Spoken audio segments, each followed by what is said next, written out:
Jessie B Scrapbooking back with another process video. Here are the pictures I am going to be using of my husband when we were out hunting. And there's Corey.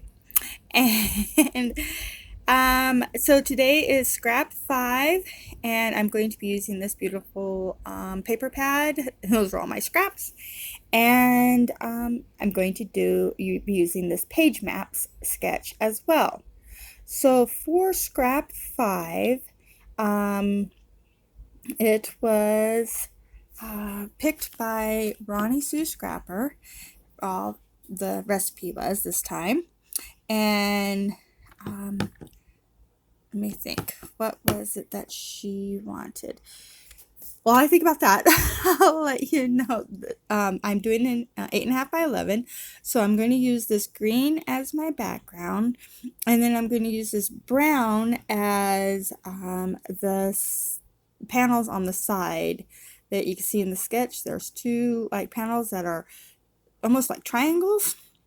And yeah, so I'm going to use those, this dark brown. I ended up cutting it opposite, so my sketch is going the opposite direction, or my layout is going the opposite direction than the sketch, but that's okay, it still works.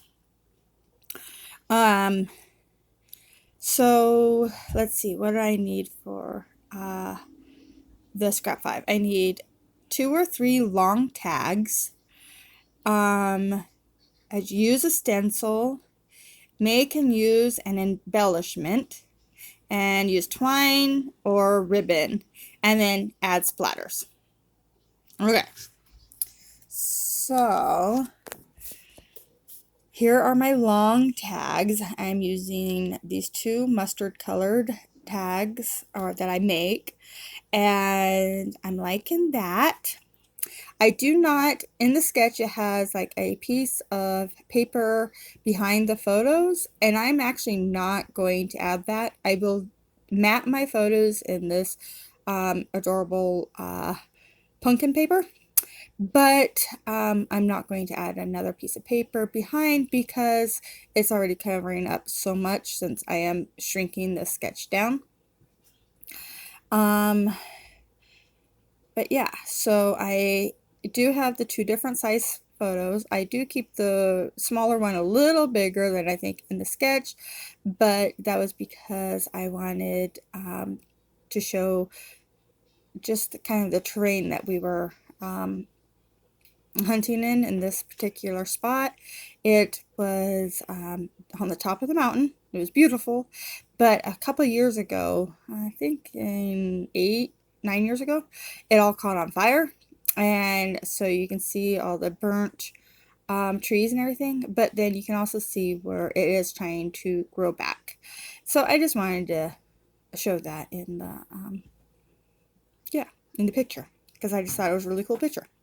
So I got my pictures down, I got my tags down. I'm using this paper here. I am going to cut out some of those florals and pumpkins to make my embellishment clusters. I am going to make 2 of them, and I'm going to use that wood grain as the base for them. So yeah, here's where I'm just going to be cutting out this pumpkin and some of the florally bits to go with it. I don't normally leave my fussy cutting in, but this time I figured I would show you exactly how I fussy cut, and so yeah, that's what I'm doing here. Usually I go off camera and do it, but I figured it wasn't that big of a thing that I was cutting, so I might as well just leave it in. Alright, here is where my base will be for this first embellishment cluster. I'm just going to build everything right on top of that wood grain paper, and then I'm using this gold paper here and making a fishtail banner on each end, and I'm going to stick it underneath, and then I'm going to use that pumpkin paper that I backed the pictures with and turn it into a flare and there you go. There's my first embellishment cluster. And I'll get all that glued together. And then I will do another one. So I'm going to cut out some more of the florals that were above the pumpkin here.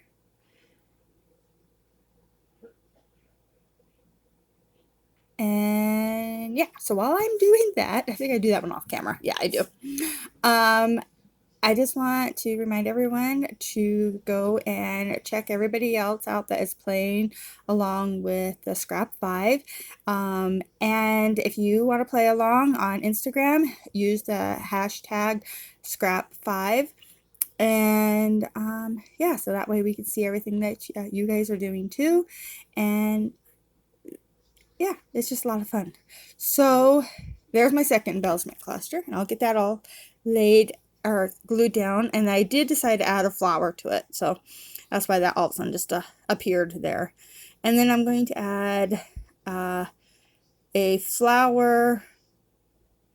Oh, that's right, because that orange or mustard color blended in with the tags. I moved it down for that embellishment cluster, and then moved that tag or that flower and the leaves up on top.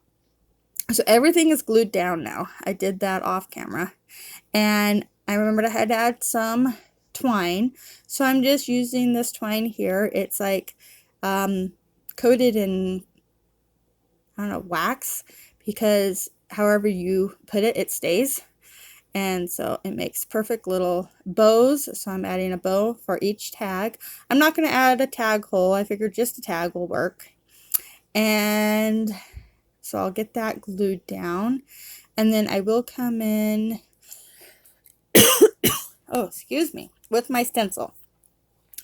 And I'm going to use this big leaf stencil here, and I'm just going to use a brown Sharpie and trace around the spot where I want it to go, and then just color it in. It works really good, and it looks like I did, you know, a really cool inking technique with it, when all I do is just trace and color. So here I'm getting it all traced out. So I'm just doing one leaf in the top left corner and the bottom right corner, and I will color those in with the same pen. And I just really think the way it turned out is it looks really neat. And I like how the brown matches the side paper too. So I'll do this one on camera, and then I think I do the other leaf off camera. Yep, there we go. And doesn't that look good? I like it. So I have my two little areas where I have my clusters, and then I will get that all glued down, and then I will come in with some, I do believe I come with white splatter. So I'm using gesso, and just going to put a little bit on here and then water some of it down, and I'm going to splatter on the diagonal from the top left to the bottom right, and just to add a little extra to the layout, keeping it in those same cluster areas. And I think it turned out really good. And I like the white gesso because it doesn't soak into the page. It kind of sits on top. And get all cleaned up. And then I come back in. I decide it needs a little bit more. So I bring in these little gems or nail art gems. And I put 3 in this bottom cluster, 3 in the middle cluster, and 3 on the top tag area. So there they are. I think they turned out really cute. I can't wait to see what everybody else that is playing along does with this recipe. And yeah, you should go check them out too. So thank you so much for watching. I really enjoyed this. If you liked it, please give me a thumbs up. If you want to see more, please subscribe. Thank you so much for watching. Bye.